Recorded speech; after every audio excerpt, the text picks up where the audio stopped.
From Mamma Mia, welcome to The Spill, your daily pop culture fix. I'm Laura Brodnick. And I'm Em Burnham. And coming up on the show today, Amanda Seyfried and Sweeney are on a huge global press tour. Mm-hmm. But we've noticed something, well, you actually, undercover detective Emily Burnham, have noticed something very interesting about how they're playing it. So we're going to get into that. Plus, is the fairy tale over for Travis Kelce and Taylor Swift? No, that is what their fans think. This is such a rogue story. Travis said something on his podcast that makes people think now they shouldn't get married. George Clooney's involved. It's a whole story that's blowing up. We're going to get into that. Clooney? George Clooney's involved. Okay. No, okay, I'm going to tell you. No spoilers. No spoilers for what's coming up. But first of all, well, we have a very important trailer to talk about. But first of all, I just wanted to acknowledge that this is a difficult day for a lot of people. Oh. It's a day of really tough. It's a day of like high highs and low lows. A lot of people feeling different things. And we wanted to acknowledge that because it is Spotify Wrapped Day. It is Spotify Wrapped Day. And for some people, it's a beautiful day. Mm-hmm. They love sharing their top artists and their top songs and their top podcasts on their socials. Thank you for everyone who tagged us in the spill. We love seeing that. There's a bit of hate for people sometimes. Like everyone's like, no one cares about your Spotify Wrapped. And I'm like, I care. You share your songs. I don't care. No, well, I care about mine. No, I do think everyone cares about them. But I think that whole thing of like, you should be allowed to share it. Yeah. You get a day to share your music. Just That's share it. If you don't fine. want to see it, scroll on. No one's going to block you. It's fine. It's a hard day for my people in particular. And this is what I always say on this day. Keep your head down, keep your head low. Don't post, don't say anything. Just get through the day. If you're someone like me who only listens to Disney Show songs, tunes. old school show tunes or Glee covers of show tunes. Oh my God. It's so embarrassing. Glee still? No, Still on that? They do some good covers. Okay, but something just to chat about super quickly before we move on to our actual opening subject is that Spotify have added a little new feature this year, which is your Spotify age. Unprovoked completely. Yeah. Like we all just woke up to this like Spotify age and now we all just want to go back to sleep. Yeah, it was I was listening to because when I saw mine, I was a bit thrown and I was like, why are they doing this? Yeah. And then I went and saw what the Spotify rep said and he was like, oh, we thought we would just playfully tell people what their listening age is based on like the cumulative listens and like what their heyday would be, linking your age to that. So I don't know if we want to say. I don't think I want to say. Well, I got 21. What? I'm 29 for context. I think the only reason I got 21 is because I've been listening to a lot of Doechii this year. Okay, can I just tell you that doesn't help because you know what my top song was? Denial is a River by Doechii. And that I was surprised. I was like, but is my favorite song. Great song. Yeah. Favorite walking to work song. But that did not help my age. No. So I don't think, and like also I feel like yours was a bit of a humble brag. Like we get it, you're so young. I was not expecting that age. Yeah. Like absolutely not. Okay. What we was can probably just move on. What was your age? Okay. I'm just going to show you because I don't want to say it out loud. And I guess maybe you guys will have to tune into our YouTube channel. Our YouTube channel to see it. So first of all, like they have your listening age. I'm showing Emily my phone because I don't want to say it out loud. And you tap on it and it says age is just a number. So don't take this personally. Oh, no. And as soon as I thought I didn't get that. What? You didn't get that? I don't think I did. I don't remember that. Don't take it personally. And I was like, what? And also, just keeping in mind, I was still up late last night prepping for the pod. I saw this at like 2 a.m. and I was already emotionally fragile. And then it said your listening age. And then it played this song. Is that Hugh Jackman? No, that's the original cast recording of Les Mis. Guys, it says my listening age is 60. My listening age is 60. My listening age could be the grandparent of your listening age. What about that is okay? God, that's so funny. Can I just say, and I feel like a lot of people are feeling this today. Can I just say, it's because I listened to That's my dad's age. Oh, shut up. Okay, well, I feel like your dad and I would get along. You have the same taste as movies as my mom and the same music as my dad. Okay, is that why you like me? You see me as a parental figure? Either one of my parents every time we chat. I'm just the blend of Emily's parents. Can I just, it's like I said, Doechii and Chapel Roan were among my top artists, but I don't know how you got that. But also Andrew Lloyd Webber and Stephen Schwartz were my actual top artists. Yeah. So yes, it's because I listened to all the old school, the original Broadway cast recordings. We just heard Hugh Jackman blast. It's not Hugh Jackman, okay? He wasn't in the original cast recording of Les Mis. Russell Crowe? No, the people who... okay, I only listened to the original cast recordings. And is that most not the of original? Those, are you serious? This musical's been running of like 50 years. Oh, my God. Okay, well, this is where the age gap comes in. So anyway, thoughts. Maybe if you listened to the Russell Crowe Hugh Jackman version, you would have gone 21. I never listened to the movie soundtracks. I've never listened to the Wicked soundtrack. I know. I only listened to the original Broadway cast recording. No judgment if people do things differently, but I'm an old school Broadway gal. So now that I'm in my 60s. Spoken like a true 60-year-old. Oh, no. I'm going to find my people. I don't even know any 60-year-olds. It's fine. We have spillers who would be 60. Yeah, in I their bet we 60s. do. And they would be my people. And I feel like people. they'd be a great time. I wonder what the 6-year-olds would think of Doechii, because that's my top artist. Oh, I'm pretty sure they love Doechii. Yeah. My okay. dad loves Doechii. Okay, well, stop comparing me to your dad. Well, thoughts and prayers for everyone going through that today. Hope there's no long-lasting trauma. Anyway, what we actually wanted to talk about was that it's been overshadowed. I did think, because I did have a little heads up from Netflix that this was coming today. They emailed me yesterday. They said, be alert but not alarmed. The very first trailer for Emily in Paris is coming out tomorrow morning. And I thought, well, maybe that'll just be the whole show. Yeah. And then it got overshadowed by Spotify Wrapped. But we do have the first trailer for the new season of Emily in Paris, which is coming out December 18th. Mark it in your calendar. I won't be watching it that day because it's a whole thing. I have to travel to the Sunshine Coast to watch it with my sister. Oh, I've got travel plans involved now. But anyway, what were your thoughts on the trailer?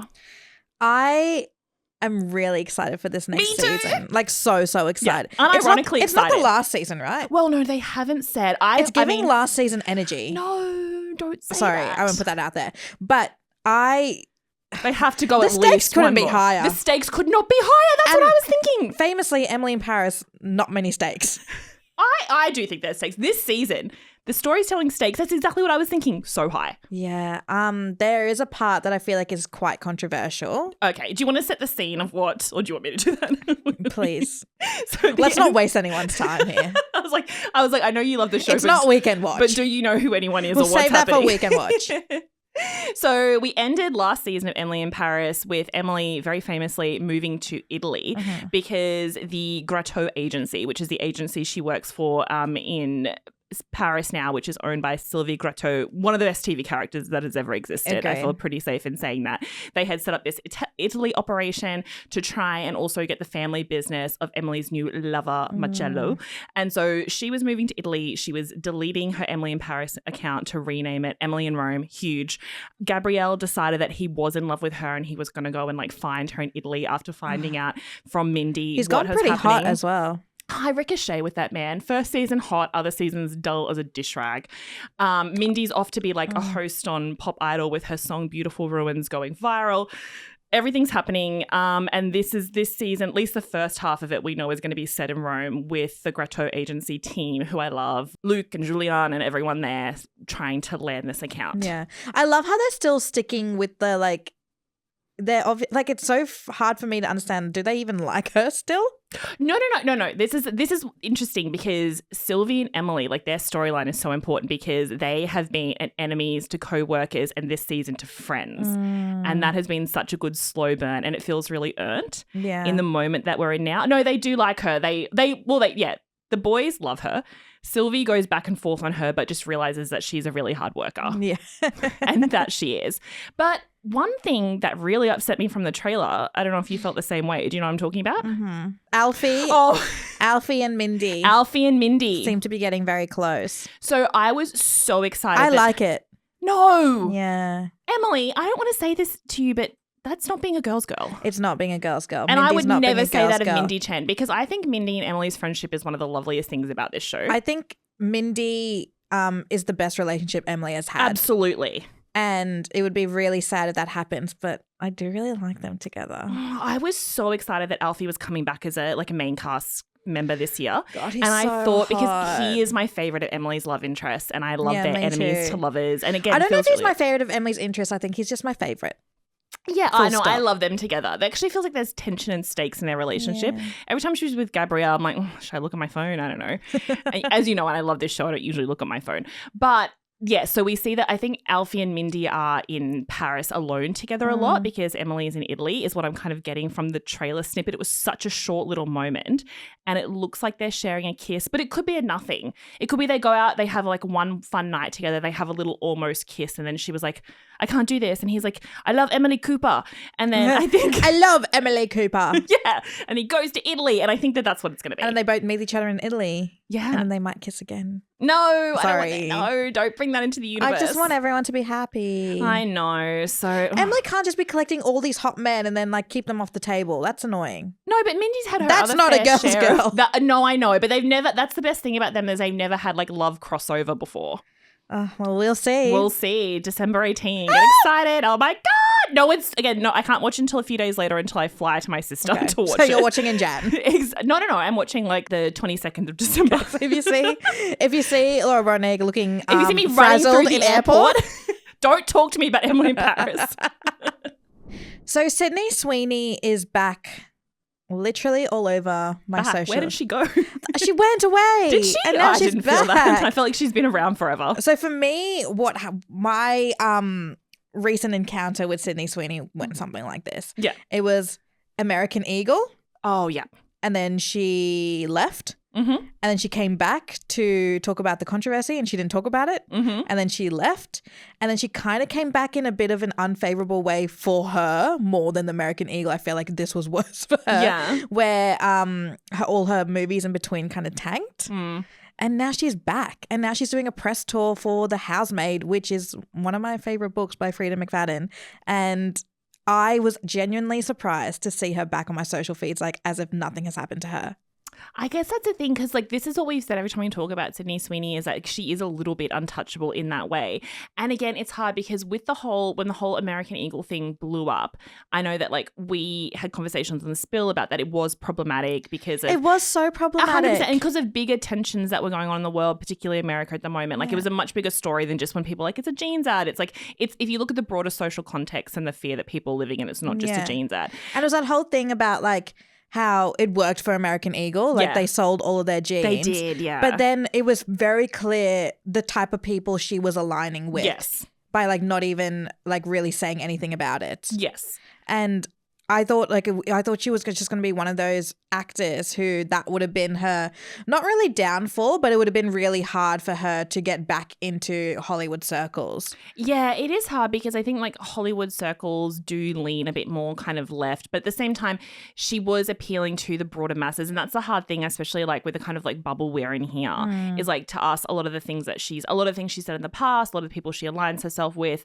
we find quite problematic. But then like when she's appealing to the general American public, like she is in a more favorable situation. Yeah. And it's kind of been interesting to see how that affects her at the box office because a lot of people thought her movie Americana tanked and it didn't do well, but the thing is it didn't have a huge budget and it was a really small movie, so it didn't technically tank. I think it actually did okay. Right. Considering how they had forecast it to perform. Christy did tank, her last movie, did tank quite badly. And and the thing is it had a very poor opening weekend and then it had a very steep drop. It was like one of the biggest drops in history. And that was what like trying for an Oscar, right? Yeah, there was. I mean, she obviously never said that, and her team never said that. But you could see no that one she ever was. Really says that. No one says it that early. Yeah.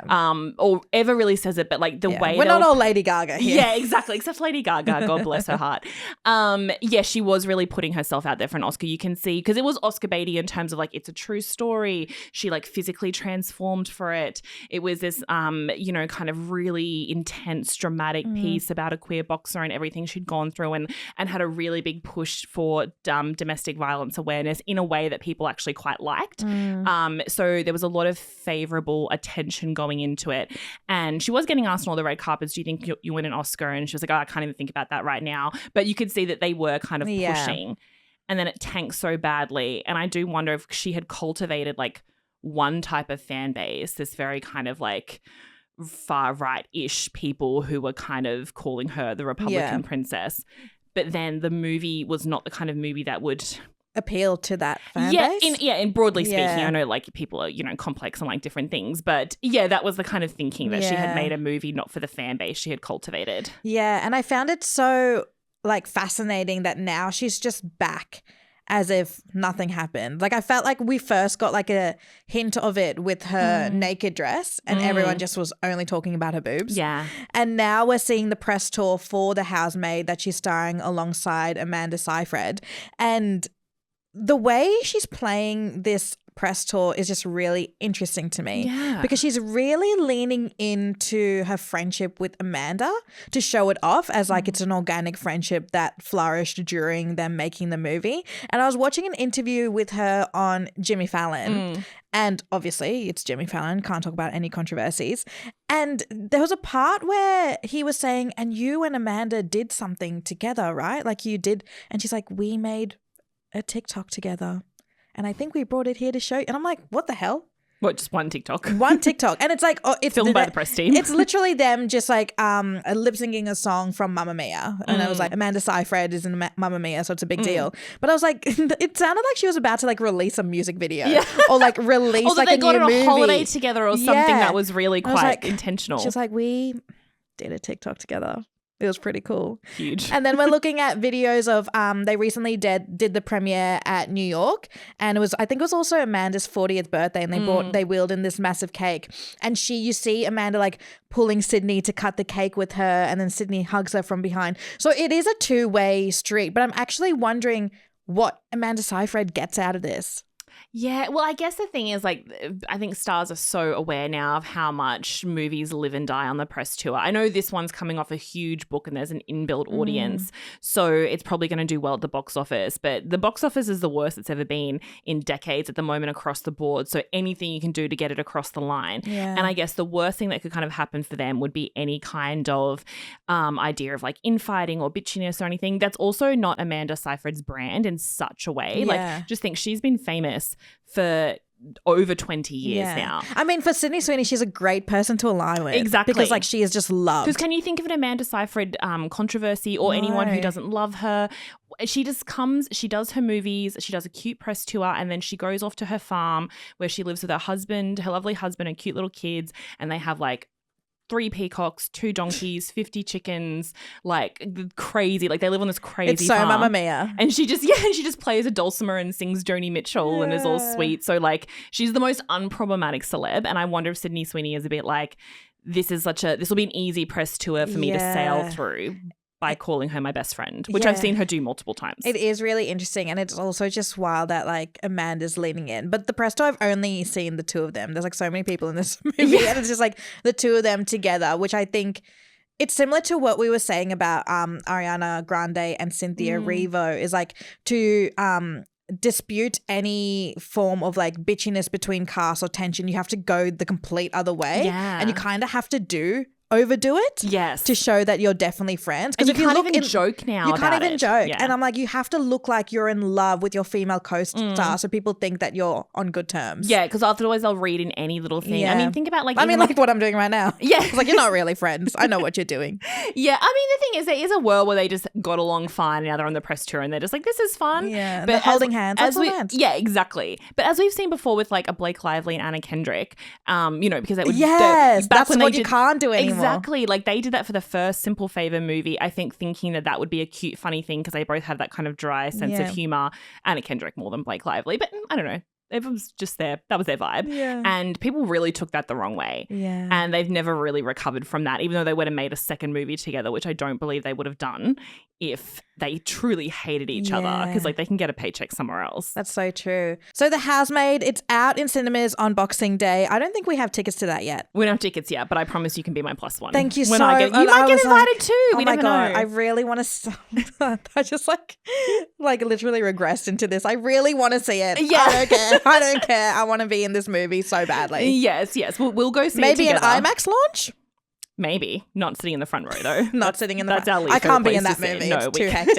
It's actually really scary, so I do have to sit next to you. Oh my God. Okay, I was going to read the book first, but maybe because I normally read the book first. I don't read the book. Oh, really? Okay. Yeah. Well, then we can come at it from 2 different sides. Oh my God, like real journalists. But it is scary. Okay. So be warned. Okay, breaking celebrity news from our favourite pop culture and entertainment podcast, New Heights. New Heights. It's ruined my life. I was so scared this is going to be my top Spotify podcast because I don't mostly listen to my podcast on Apple, but I'll listen to this one because I listen to it for work when we have to. And I was like, if that comes up, I'm just going to have to throw my phone. You'd have to rebrand. We'd have to rebrand as a sports podcast. Yeah. Well, between that and Drive to Survive. Yeah. We are now a sports podcast. So New Heights, if you're on a cross, hosted by Travis Kelce and Jason Kelce. It's mostly just bros chatting, but they do get guests on there.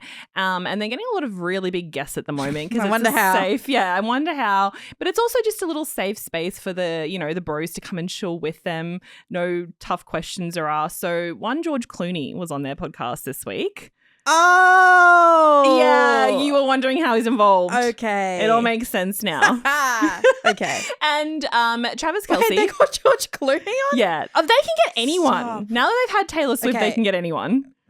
We need to start dating A-listers. Okay. Well, how do just do it, LB? Well, you're the one who's on the Raya wait list. You're the one who meets them all the time. I've been on the wait list for 8 years. I don't think it's going to move right now. Okay. You meet them. I'll work on that for next year. Oh my God. We need to really start doing something. Celebrity men aren't very attractive. Can I just tell you that?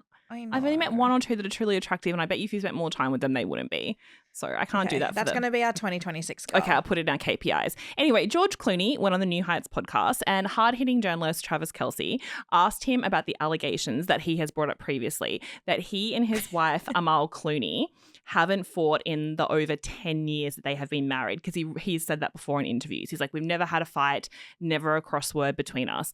And Travis was like, is that true? And George was like, pretty much like doubled down and was like, absolutely. We don't fight. That's just not what we're going to do. And then George Clooney said, just so you know, you're never going to win the argument, so why get into it? And then this is the interesting part that's making headlines today, is that Travis Kelce agreed. And he said, well, Taylor and I have only been together for 2.5 years. And you're right. We have never gotten into an argument. Not once, never. Oh my God. And Jason's just sitting there like, oh. Jason's like, Kylie and I fight a lot. And we often do it on the podcast. That's such a random thing to say. It feels very like my dick's bigger than your dick. Like, as in, like, imagine if you're interviewing someone and they're like, we've never fought. And you're like, really? And they're like, yeah, we've never fought. And you're like, yeah, I've never fought either. Yeah. I'm like, why? That's so unnecessary. 2.5 years in, so interesting. And also not true. Well, that's where the interesting thing about this, because this kind of has blown up a little bit today. So the headlines are everywhere. Travis Kelce says he and Taylor Swift don't fight.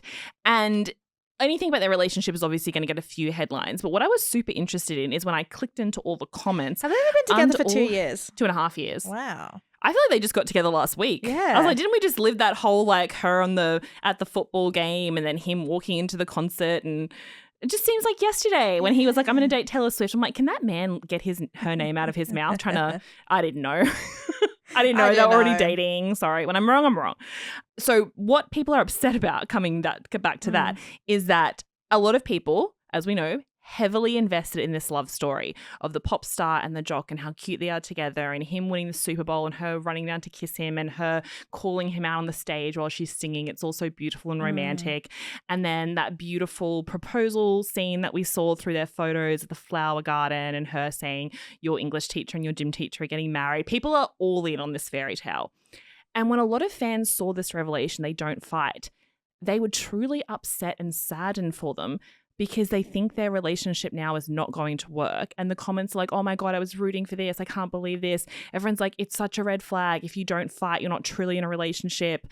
When you have your first fight, everything's going to crumble. So there's like this weird sense of mourning today. That's so weird. That their relationship. Oh my God, Swifties. No, I know, but I think a lot of people are just projecting their own thoughts about relationships onto them, because they find that a red flag to be marrying someone and like building a life with someone that you've never had an argument with. I don't think it's wait, there's a few things to unpack. Okay, sure. Firstly, let's go back to George Clooney. Yeah. The instigator of this all. George Clooney, I kind of believe that he's never fought with Amal, because I feel like there has to be something wrong with you if you're fighting with Amal Clooney. Yeah. Like, she's like a perfection. So she's like a world-famous human rights lawyer. Literally. So she would talk you under the table. Perfection. Mm-hmm. Okay, done with that. Back to Travis. I don't believe the idea that if you haven't fought, that means it's not a real relationship. I think that's insane. Interesting. I thought you might have gone the other way. But I do think they have fought. Okay. I think their lives are so different that you would have to have some sort of arguments. And I think when we say the word fighting and we say the word argument, we always either picture like physical or yelling. And I'm like, there are so many arguments that happen that's not even like that at all. I did a piece on like the 6 argument styles. Oh. And I feel like we Sorry, can figure I must have out. missed that one. I feel like we can figure out exactly which ones they are. Should I Okay. quickly read them through? Yeah, please do. Okay. So you first have the compromiser. Mm-hmm. So this is a person that, like, if you're arguing with someone, you don't want to win and you don't want them to win either. You just want to come to a nice compromise.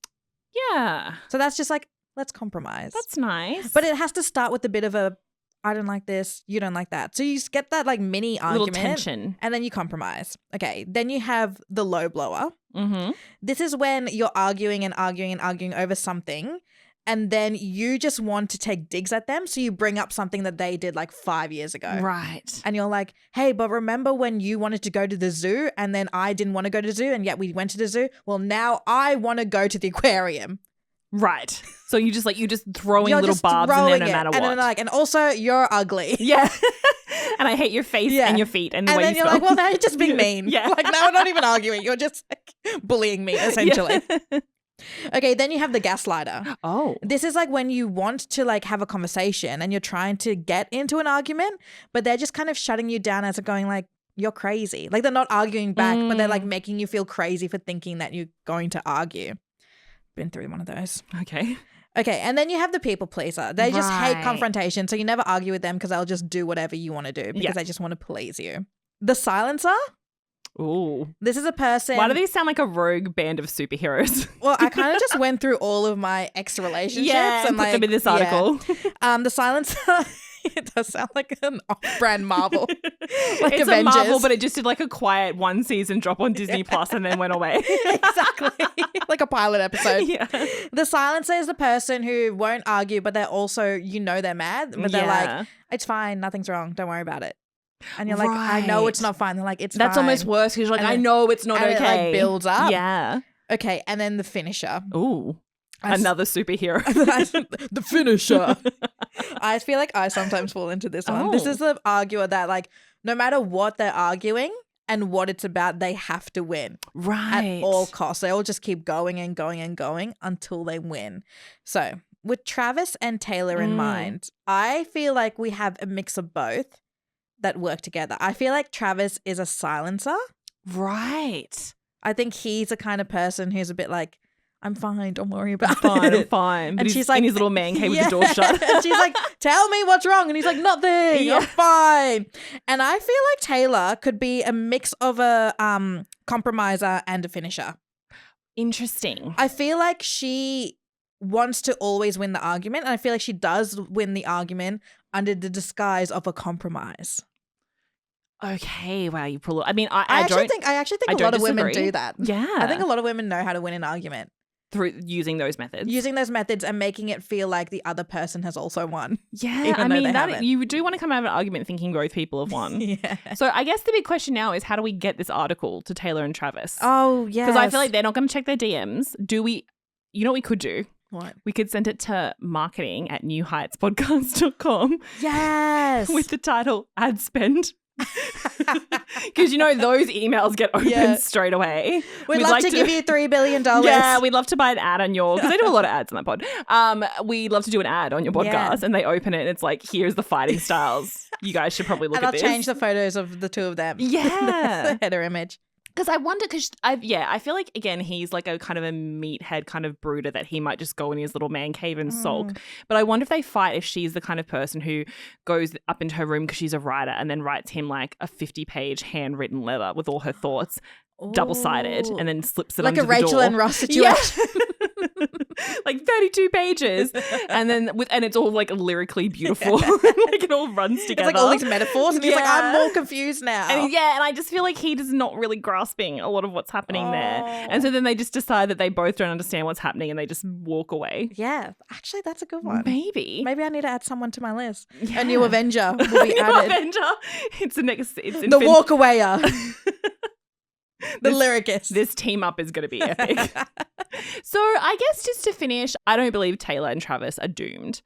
I don't believe they're doomed, but I do believe they argue. I do believe that they're... I think he was just like in the George Clooney-esque of it. Yeah. Because He if wanted George to be Clooney George Clooney. tells you something, I'm going to be like, I agree with you. I know. He's the ultimate. Every guy thinks George Clooney is just the coolest. Like, Yeah. every woman's a bit in love with him. Not me, because I get dad vibes from him.